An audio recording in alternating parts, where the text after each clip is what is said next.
You are Locked On Hawks Postcast, part of Locked On Sports Atlanta on the Locked On Podcast Network. Your team every day. Welcome to the Locked On Hawks Postcast. Atlanta Hawks Talk local insight you can't get anywhere but right here at Locked On. I'm your host, Tenitra. Batiste. Alongside me is NBA and college basketball analyst DeShaun Tate. Today's episode is sponsored by Game Time. Download the Game Time app, create an account, and use code LOCKEDONNBA for $20 off your first purchase.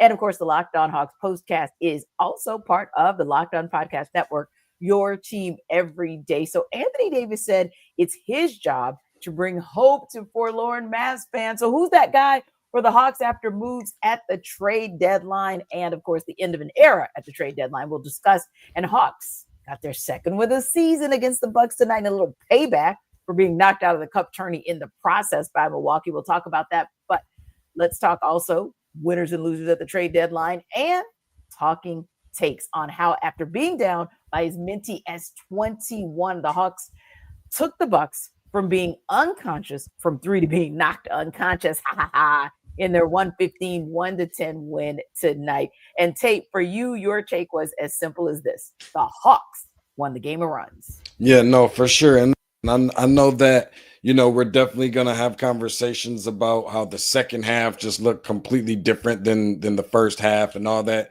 is great. And while that is definitely true, I noticed that there was a couple, different stints where both teams kind of looked like they were going on their runs. Atlanta went on like a 19-2 run in the first quarter. Milwaukee turned around with a 16-4 run in the second quarter, actually ended up doing that twice. Yes. And that equated into like a overall 30-6 run or something crazy. That's when I kind of started to have a little bit of some concerns. But just still knowing the team that the Hawks, with or without a DeAndre or a Bogey or a Clint or a whoever, they've just always kind of consistently been this team that just never stops playing, and they continue to play their way. They're kind of hard to kind of talk off of or walk them off of, the way that they have typically kind of gathered this identity about just fighting and competing. And we got kind of tired of just hearing and talking about, oh, they're competing. We want to see it equate into some wins. We didn't really have too many opportunities of that besides the Detroit game.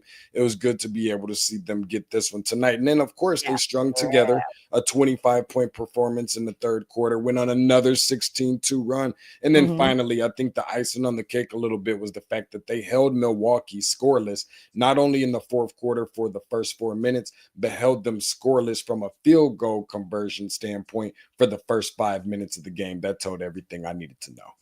Yeah. And when you look back at the things that you said, it's a game of runs. That's just kind of how the NBA is. So it's always kind of determined who's going to win the battle of the game of runs. And in this case, the Hawks were that team. They answered that crazy, and I'll talk about that in a minute, but they answered the crazy second quarter by a run in the third quarter that saw them finally take a 2-point lead. It was a 25-6 run. And then you saw them, as you mentioned, what they did in the fourth quarter in scoring the Bucks, holding the Bucks scoreless. And then even what they did at the end of the third quarter and holding them to just 4 points across 7 minutes. It was crazy. And yes, we know that the other thing that you can almost count on in an NBA game is that a team who's hot at the 3-point line is eventually going to cool off. But you can't so much give that credit to the Bucks or say, well, they just kind of cooled off. No, you got to give credit where credit is due, and that's the Hawks defense for making sure that they swarmed them and kept them off the 3-point line, made those shots more difficult than they were in that first half.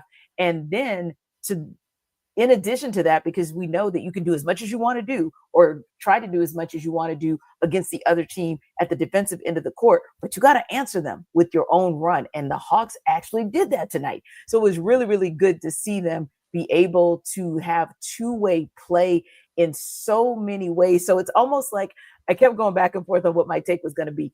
And two kept coming to mind, right? The tale of two quarters, or two-way play, if you will. It was just like two just kept coming to my mind, right? And two meaning your 1-2 punch. Your one punch being the starters, your two punch being the bench.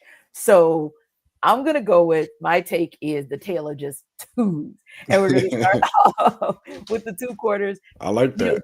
You looked at Tate that second quarter, and I know you and I were texting back and forth throughout the game, and it's like, are you kidding me? 47-19. What are we doing here? Like, this is, please don't let this be another one of those games. And I even thought about it. We didn't say it out loud, but I think you and I both thought it. Like, if it is going to be another one of those games where you come back from some 20-point deficit or try to, like they did against the Spurs, ain't nobody got time for y'all losing by a point.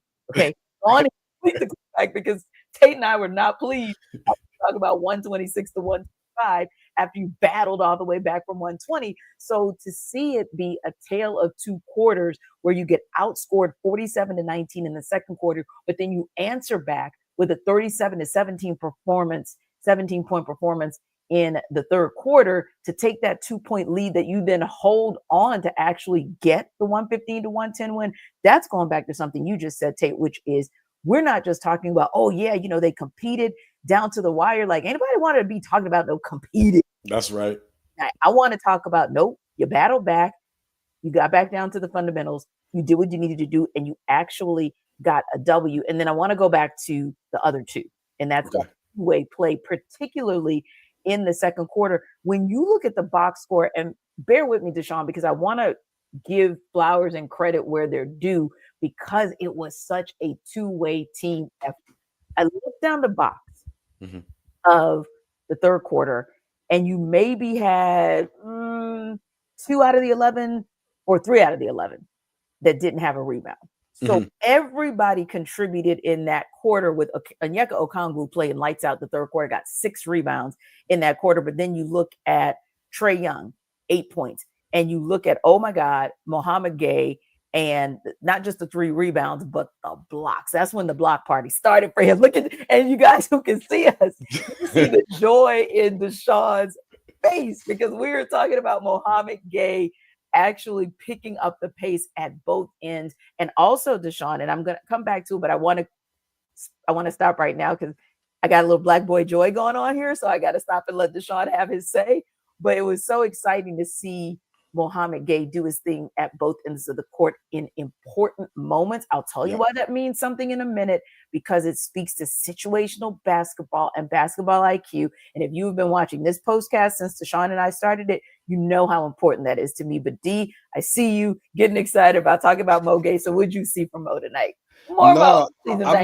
Yeah, I know it's just one of those things where it's like, when I watched him coming out of Washington State and then found out that he was going to be an Atlanta Hawk, I've just been really excited about that opportunity. And I've been kind of continuously telling people, not only just here on this program, but just people in general, and just, in passing and whatever, what have you, text messages, and people just say, when are we going to get a chance to see this dude? He's not even good enough to get on the floor.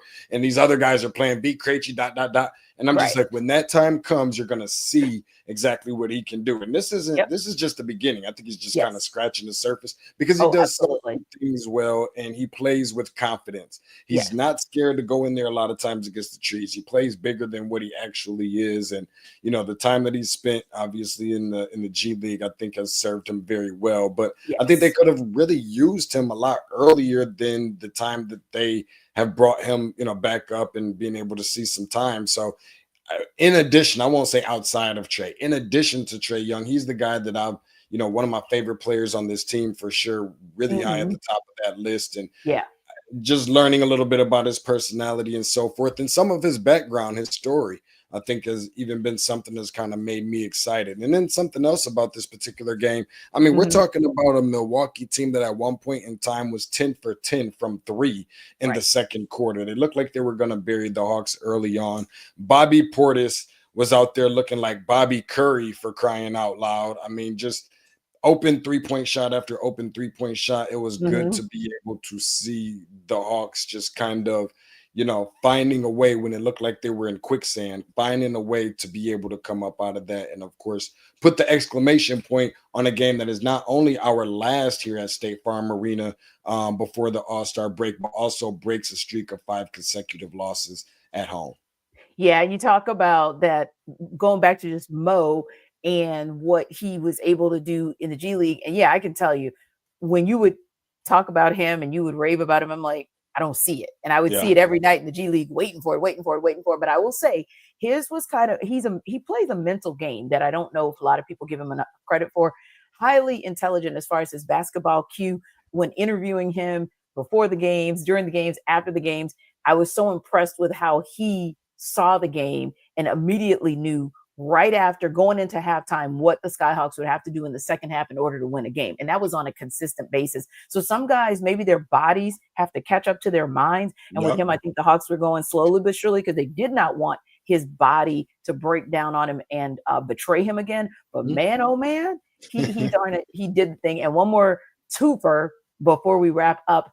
4 players not named Trae Young had double doubles tonight for the Hawks. That's the first time that happened this season. Wow. So again, I mean, I was like, DeShaun's gonna love this one. That's a great call. Absolutely. Yeah. So when we're having a conversation about 4 players not named Trae Young, not number 11, actually being able to get it done at both ends of the court, I think that's powerful because again, we didn't kind of know, we're going to talk about this in the second half, but we didn't kind of know what we were going to get out of players with the departure of DeAndre Hunter, with the departure of Bogdanovic. And yet, Onyeka Okongwu, double-double.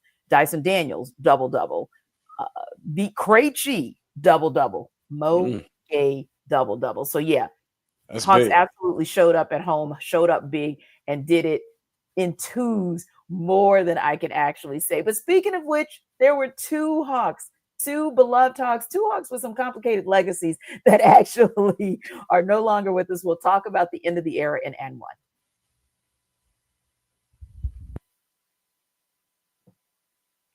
This episode of our Locked On Hawks Postcast is brought to you by Robinhood Gold. With Robinhood Gold, you can now enjoy the VIP treatment, receiving a 3% IRA match on retirement contributions. The privileges of the very privileged are no longer exclusive. With Robinhood Gold, your annual IRA contributions are boosted by 3%. Plus, you also get 4% APY on your cash in non-retirement accounts. That's over 8 times the national savings average. The perks of the high net worth are now available for any network. The new gold standard is here with Robinhood Gold. To receive your 3% boost on annual IRA contributions, sign up at Robinhood.com/gold. Now, investing involves risk. Rates are subject to change. 3% match requires Robinhood Gold at $5 per month for 1 year from first match, and must keep funds in IRA for 5 years. Go to Robinhood.com/boost. Over 8 times the national average savings account interest rate claim is based on data from the FDIC as of November 18, 2024. Robinhood Financial LLC is a member of SIPC. Gold membership is offered by Robinhood Gold LLC.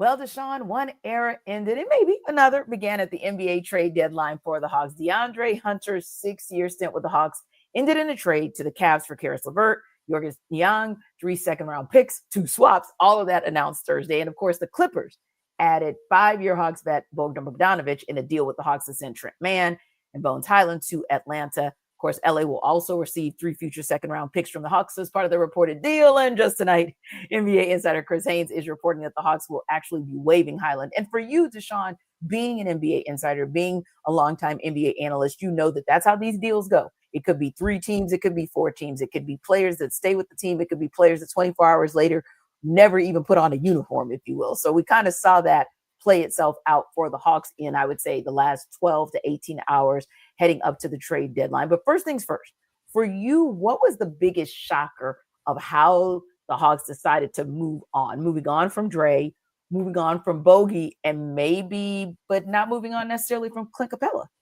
Yeah, I was a little bit surprised by the DeAndre Hunter piece, just because of the fact that I think that, it had been so long that we've been waiting to see this version of him. And as soon as we start kind of getting settled with being comfortable with the fact that, he's going to be coming off the bench, that's probably the best place for him.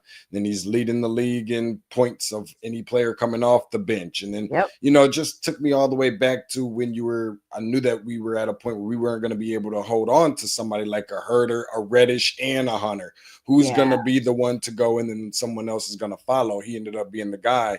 And I think that was just surprising because we know it felt like in order to win games, yes, Trae Young had to play well. Yes, Jalen Johnson had to play well. But we really believed that we had that third piece that could push them over the edge to keep them at least in a standing of competitiveness. And to Yeah. see them get rid of that kind of made me feel like, okay, they can't possibly be trying to win.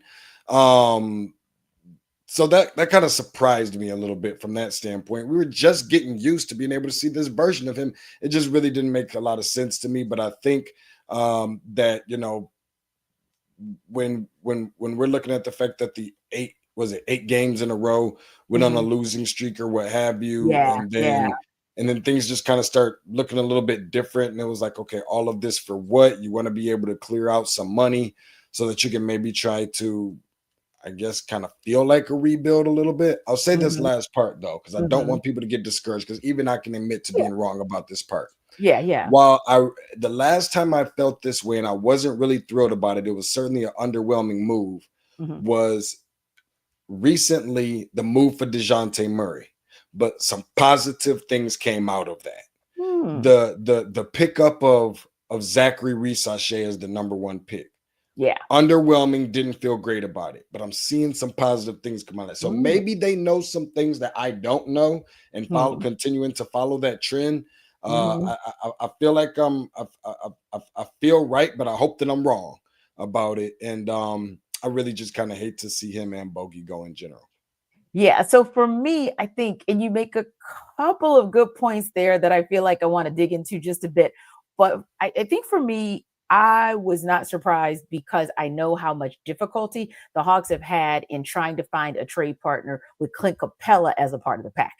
So while I'm surprised to see Clint Capella still here, I do understand that every time there's some interest in some team for Clint Capella, it has never, ever worked. Now, when it didn't work for DeAndre Hunter, it was maybe once or twice, because sometimes the asking price for the Hawks was just too high. And I think it's finally at a point where DeAndre Hunter's play, hate it or love it, finally got him to a point in place where the Hawks asking price was no longer too large, because DeAndre Hunter's performance was giving him something. Correct. So that was the piece that they had that gave them leverage that you and I, DeShaun, have we not been asking for them to make a move, do something, damn it, anything?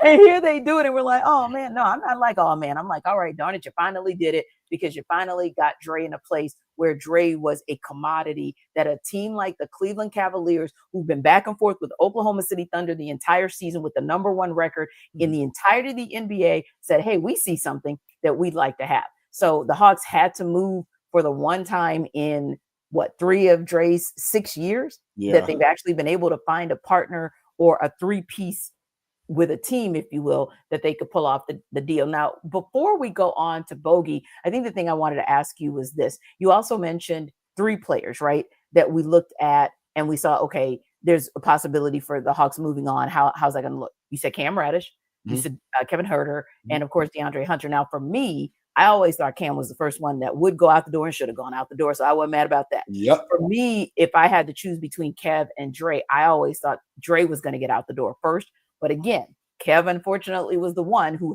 was the highest commodity. And I still say it has taken them a minute to recover from that, because look at the struggles from the 3-point line that they have actually acquired. That said, Bogdanovic, you just got to be glad you can move him, because there is no way a mid-30s bogey going from 16 points averaging per game to 10 is going to cut it. And more importantly, when you have absolutely nobody other than Garrison Matthews in spurts, inconsistently, who can pick it up for you at the 3-point line. So if Bogey's not doing that for you, I mean, unfortunately, you have to part ways. And I hate that, because we both know, having covered this team for years, how beloved Bogdanovic is by the front office, the coaching staff, his teammates, and more importantly, this fan base. I think that another part that was surprising was that they made the 2 moves for these particular guys and really didn't fill the needs that we really thought that they should fill more than anything. They really didn't go out there and get a big, and they really didn't go out there and get a point guard, only just based on the fact that, I think that the trade is still somewhat pending and not really sure exactly what direction that they're going with Bones Hyland. But it kind of feels like that they just kind of did a swap with amongst guys by the same positions and just decided to empty out some money so they feel like that they got the win based on Yes, that. Because that's you what I have think. somebody like a Georges Niang who kind of replaces, in theory, Bogey in his role, the outside shooting, things of that nature, perimeter shooting. A Caris LeVert, similar to like a DeAndre Hunter. Yeah, Sometimes I'm a little bit too concerned with the injury status of both of those guys. As you can no remember, question. we moved up in the draft to number 4 to go and get Hunter, and then he Yep. just really hasn't been the healthiest guy. Kind of similar to LeVert's career so far in the NBA. Make no question about it, though. When he's on the floor, he's certainly productive. But you know, I think it's just one of those things where it kind of seems like you got rid of a wing, you went and got a wing. You got rid of a shooter, you go and get a shooter, but they still didn't fill the biggest needs that I think that this team needed. And that's kind of a little bit discouraging for me personally. Yeah, no, I think that you're absolutely right on that. It was a little bit of a head scratcher. I think the only thing that made it less of a head scratcher ultimately was if I'm looking at the bigger picture, because I agree with you. I don't know that a LeVert, Yang, Mann, Highland to LA to the Hawks actually does it for the Hawks as far as what we knew were glaring needs.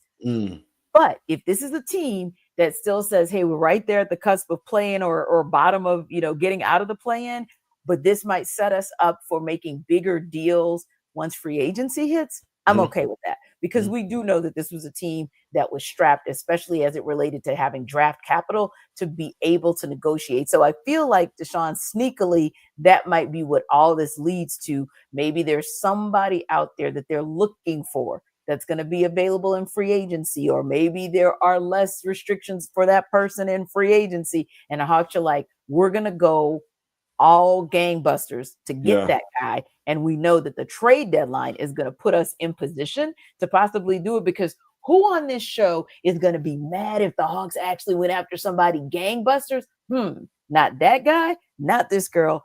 Ain't nobody going to be mad about that. But yeah, absolutely. An era is done here in Atlanta with the departure of DeAndre Hunter and Bogdanovic. But hey, the Hawks, they still could be considered winners and losers at the trade deadline. Some won big, some lost big. We'll talk about that in Who Got Next. This episode of our Locked On Hawks Postcast is brought to you by Game Time. Looking for tickets to your next big event, whether it's a concert, a comedy show, or even a sports game? Finding the right ticket at the right price can be a headache. But with Game Time Picks, it's never been easier. So let me tell you how it works. With Game Time Picks, the app does all the hard work for you. It curates the best deals, so you don't have to waste time searching through endless ticket listings. Now, if you've been using Game Time Picks for a while like me, you know why you love it. The curated deals that make it super simple to find great tickets at a great price. No more sifting through thousands of options. And the seat view feature is a game changer, because when you hit buy, you can see exactly what your seat will look like in the venue, which is pretty reassuring. And the best part, you're covered with Game Time's lowest price guarantee. If you find a better deal somewhere else, they'll refund 110% of the difference. So take the guesswork out of buying tickets with Game Time. Download the Game Time app, create an account, and use code LOCKEDONNBA for $20 off your first purchase. Now, terms do apply, but again, create an account and redeem code LOCKEDONNBA for $20 off. Download Game Time today for last-minute tickets at lowest prices guaranteed.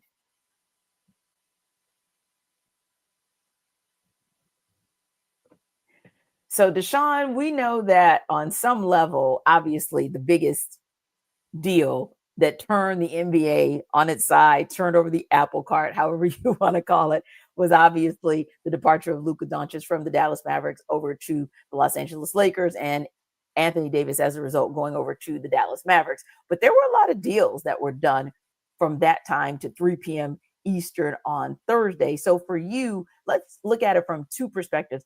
Tell me first who you thought was the winner as far as the trade, getting toward the trade deadline, helping their team to be more competitive and be in position to maybe compete, and who is a loser? Let's start there. Outside of the Hawks, we'll talk about them in a second. Yeah, I think that I think when you're talking about a winner, for example, I'm not sure that what the team, just like, for example, the team that we saw on tonight, the Milwaukee Bucks, with, sending Chris Middleton out to, the nation's capital for Kyle Kuzma, who we saw on tonight. I thought that was pretty big for them because he's, a younger guy who can still step in and plug and play and be able to give some offense as well as a little bit of defense anyways, and got some legit size, where Chris Middleton was just a little bit way too injury prone for my liking, sometimes, especially in the most, critical moments of which they needed him the most. I think the other one, as far as a loser goes, is probably has a big chance to be potentially the Charlotte Hornets, with being able to acquire or to bring over or to get rid of Mark Williams, and send him over to the Los Angeles Lakers, where I think that they were really, really in big need of someone that they probably getting the closest thing to like a Andrew Bynum role that they once had over there. And obviously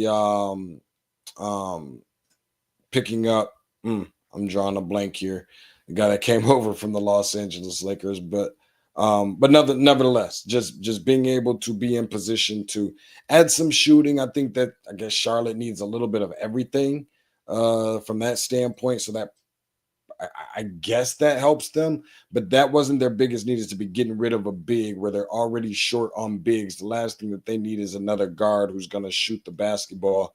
I'm not sure that helped them out nearly as much as it probably helped the Lakers. Yeah. And I think for me, it's kind of a to be determined. Like, I know everybody's saying, oh my God, the Dallas Mavericks lost because they got rid of Luka Doncic. And I'm like, do you really think, and I know Mark Cuban is minority, he said he didn't have a lot to do with this as a minority owner, but ultimately speaking, the Dallas Mavericks are one of those teams that I admire because they take chances. Yes, like last year, taking that chance of getting PJ Washington and Daniel Gafford at the trade deadline, then they rode that all the way to the NBA Finals. To me, having that do or die, let's get it done now mentality is a good thing. And if you see something and boy, now I'm having a brain freeze, but I think you can probably take me to where I need to go, because if you see something in Luka Doncic, and I'm not saying that, I think it's Robert Tractor Trailer, I'm not saying they were of the same ilk, but he was one of those players where, man, if only he could get his conditioning and his body together, if only he could keep that weight down, he could have been that guy. And we know he was never that guy because he never did what he was supposed to do in taking care of his body. Think about the Mavs and what they've seen in Luka Doncic and what they saw in a Dirk Nowitzki, their last generational player, their last face of the franchise, who did everything in his power to become the Dirk Nowitzki who could be an NBA champion. As good as Luka Doncic has been with all of his first team all NBAs and his all-star makes and all this, there's something that they saw that said he can still go here, but the energy and the commitment isn't there. So I'm not really willing to call them a loser, maybe as much as others are willing to call them a loser and saying, boy, the Lakers automatically, they won that trade. We'll see. Now, if LeBron James can actually rub off on Luka Doncic, boom, no harm, no foul, because I will tell you, I've always said there are two guys whom I've seen. Remember, we're in the locker room as female reporters, just as male reporters, but, they're definitely respectful. Those guys are. But Tony Gonzalez and LeBron James were the two players that I've always said were the most well-conditioned players, and those who were the most committed to conditioning that I've ever seen. So if Luka's going to get it together, it would be sit alongside a guy like a LeBron James. But I think for me, a lot of these are to be determined, no different than that Jimmy Butler trade to the Golden State Warriors and how that will actually affect them, if at all, in the long run. And then, of course, with our Hawks, with what they were able to do at the trade deadline, do you feel like they're winners, losers, or is it kind of a draw for you and kind of to be determined still? For the Hawks, and forgive me because Dalton Connect was that name that I was looking for, and I just couldn't figure it out. I think it's still to be determined. I mean, first of all, you're automatically going to get some win just based off of the fact, win consideration based off the fact that you're able to move some money Indeed. from a big, guy, contract. You were probably never going to be able to move him before. You move him, like you said, when they are at their best, and you're probably not going to be able to move him after this. So this is a good timing to be able to move that and kind of free up some dough. So I think that it is a win, an early win before we even see the other guys take the floor.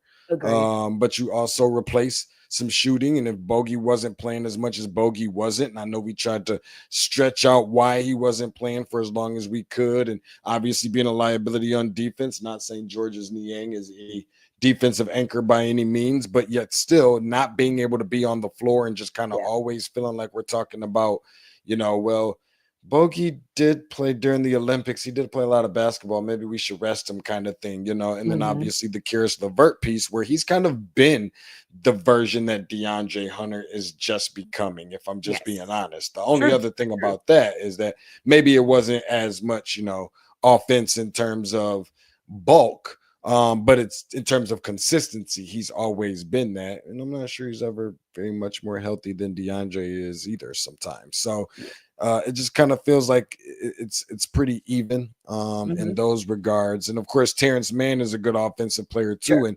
someone that I can tell you right now that the Los Angeles Clippers really hate that they gave up. If there's one guy that really hate that they gave a player up, it's the Los Angeles Clippers. I wholeheartedly agree. Yeah, that one kind of made me smile a little bit, like, ooh, that was a sneaky one. All right, Landry Fields and company might have done some good work there. Locked On Sports Atlanta is the #1 place to hang out after every game. So remember to like and subscribe to our YouTube channel. And for more on the Hawks, check out Locked On Hawks with our guy, Brad Rowland. We'll see you next time.